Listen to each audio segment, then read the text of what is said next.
Hello, this is Steve, Dichroic Glassman. As I promised in the last video about borders, I was going to pick up.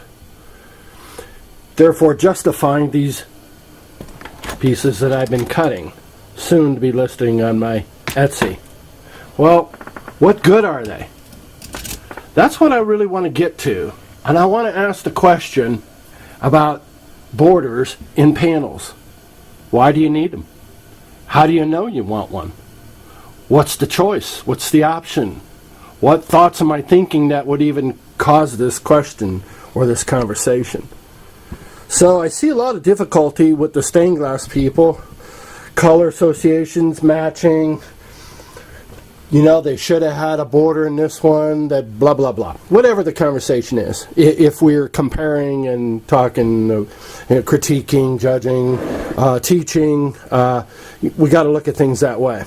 So really, let's talk about it from a point of view like a picture. Because that's really what it is. Are we going to frame the idea? If you have a unicorn or a rose, do you want a frame? Do you basically want to frame your idea and then the rose within? And if in this case you can soften, you can throw an inner border and soften it and round it and create a little bit more curvature, softening up the harshness of the angles, straight lines. What constitutes this idea that we want a border in our piece from the very beginning? Why would we entertain that notion of doing like we see in a typical stained glass panel? But yet, in this panel here that I've made a while back, look at the borders. No, there's no straight line, but there's still borders. This is an open panel design where, well, frankly, I wouldn't want no straight line containment because this piece doesn't really call for it. You're seeing a oak frame, but also envision the oak frame could easily have been glass, even though it's an oak frame. What I want you to do is target your idea in your mind and think, do you want something abstract in your field? I call it your glass. I call it your field. Is it a sailboat? Doesn't matter if it's copper foil or lead, by the way, folks. But what is the conversation that we want to be in and ask ourselves, and how do we move along with this notion now that you brought it up? Well, I want to bring basically this is one of those, well, it was going to get thrown away, but I thought about it for a second and went, wait a minute, that'd be perfect for this video. And kind of getting people into the right mindset as they approach their individual pieces.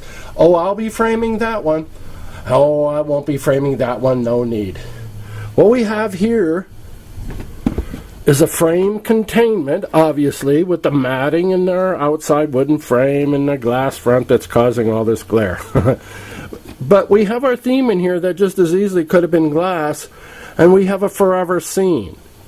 This goes on seemingly underneath our frame, and the sky goes on, and the farm goes this way, and maybe there's a tree coming up over here. That's an interesting thing. It's not a stylized design. It has no straight lines to it. It's real life, yet contained with logic.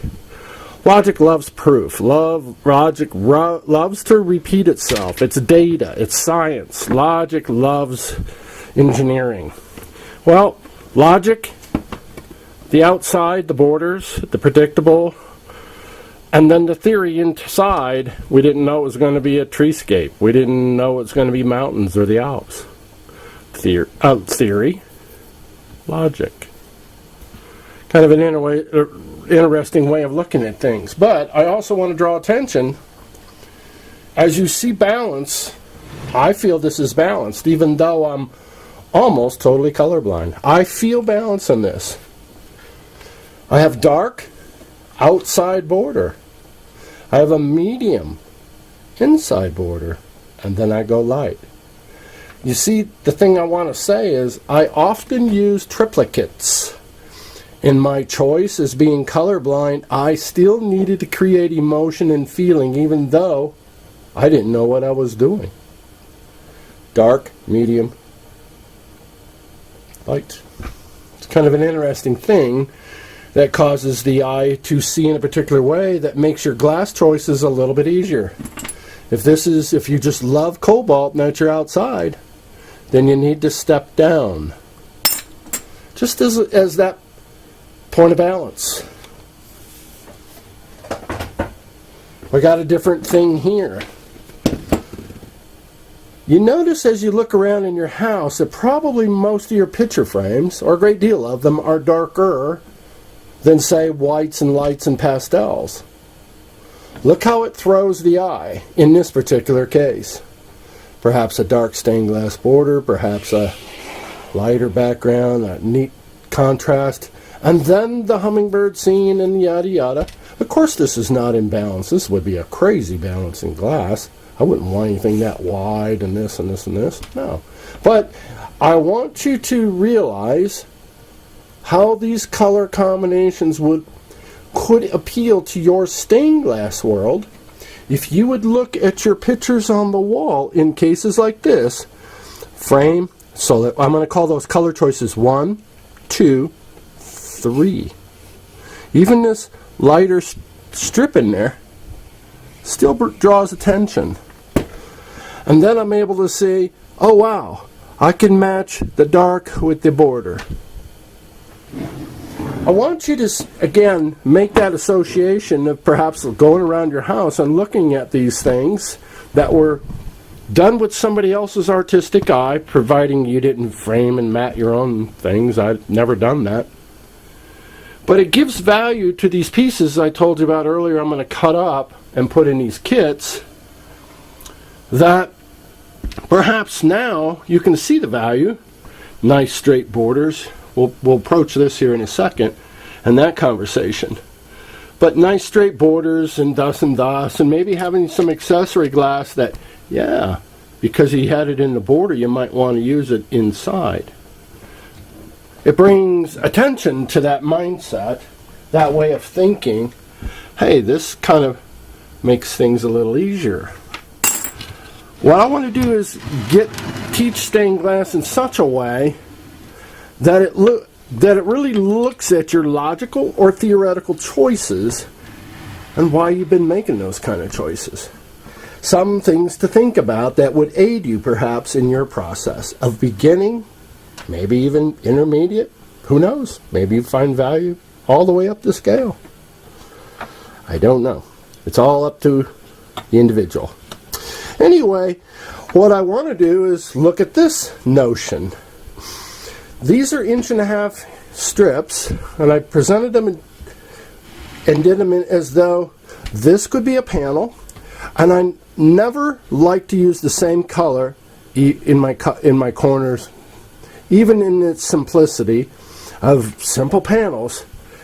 It was having those 4 corners that the eye will draw conclusions and go to each one and go, yep, they're all accounted for. Yep, that piece seems to be the same. The logical eye is always looking for data to substantiate. It wants measurements, it's looking for accuracy. Theoretical eye hasn't arrived yet. But I want you to approach something kind of interesting. Of the 3 color of the choices that I show here, of the dark, medium, and light, which do you like the best? Do you like the contrast of the cream champagne Spectrum 891, I think it's 61, and this cool noogie, or this Avantique by Optimum, and look at the contrast, the light and the dark interrupted by the medium. Showing you triplicates of how I do it, being colorblind, giving you combinations. A lot of times, if you go back to our picture,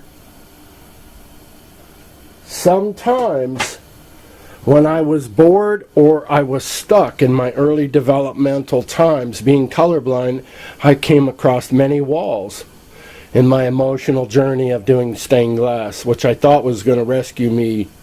Well, kind of an interesting thing. Well, anyway, let's stop at this video. We got some things to ponder. And as always, I look forward to more. And the warm comments and compliments. Gratitude and thank you. Bye-bye.